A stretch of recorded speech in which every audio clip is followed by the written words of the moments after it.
padi yang sudah tua, waktunya dipanen kira-kira umur 90 hari sampai 120 hari dipanen. Kemudian setelah dipanen dijemur sampai kering, dan setelah kering dimasukkan dalam gudang.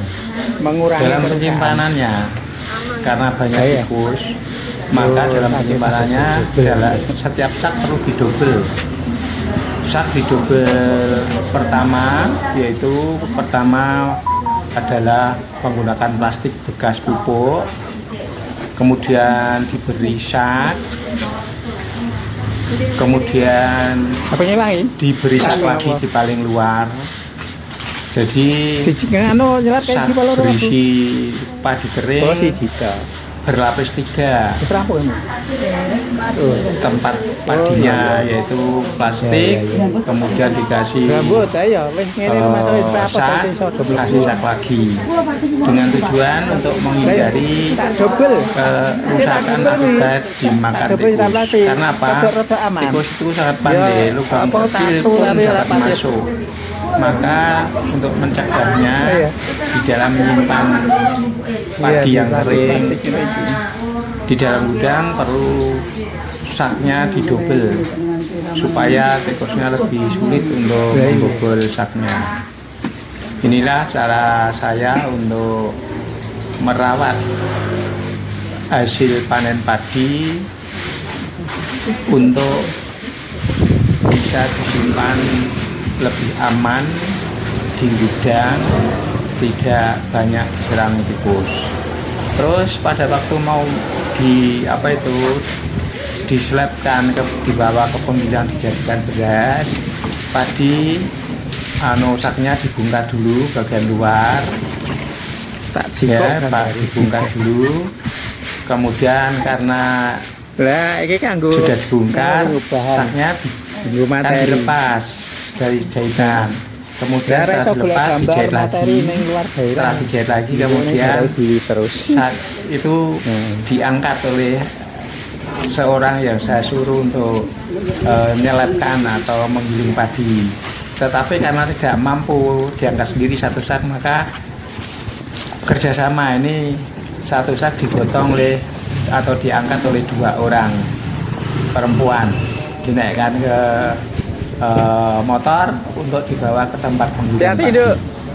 Untuk itu ikuti terus kegiatan saya di sore ini supaya kalian tidak gagal paham untuk memahami cara saya berinformasi dengan saudara semuanya, sahabat semuanya, sahabat petani pemula dan para penggemar ilmu saya, supaya tidak gagal paham untuk memahami cara saya berinformasi kalian tentang proses pembuatan beras dari padi untuk dijadikan beras untuk siap dimakan.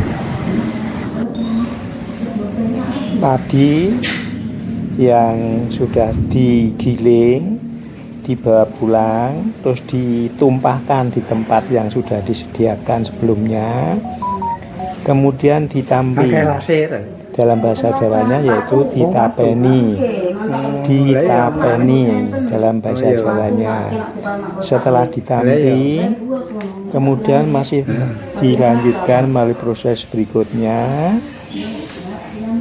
Beras yang sudah ditampi bersih dari limbah kotoran sekamnya dibersihkan lagi, karena biasanya di samping kotoran sekam yang masih lembut itu, yang halus, biasanya juga ada kerikil-kerikilnya atau batu-batunya kecil.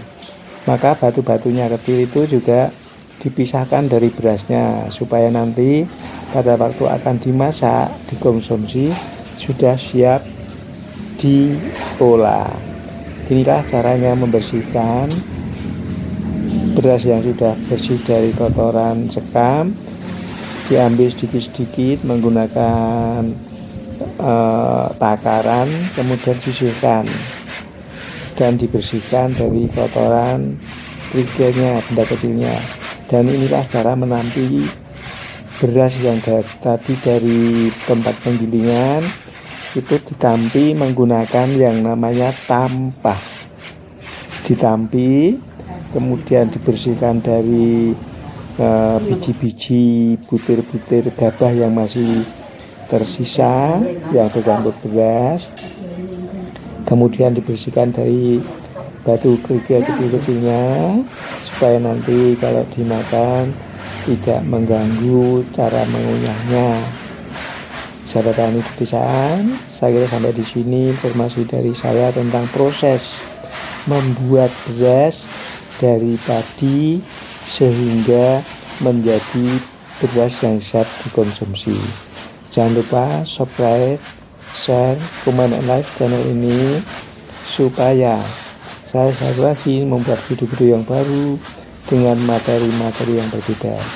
Ayo ikuti terus kegiatan saya ini sampai selesai agar kalian tidak gagal paham untuk memahami cara proses membuat beras dari padi hingga menjadi beras siap dikonsumsi.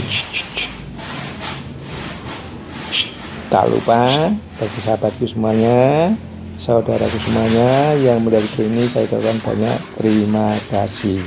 Amin.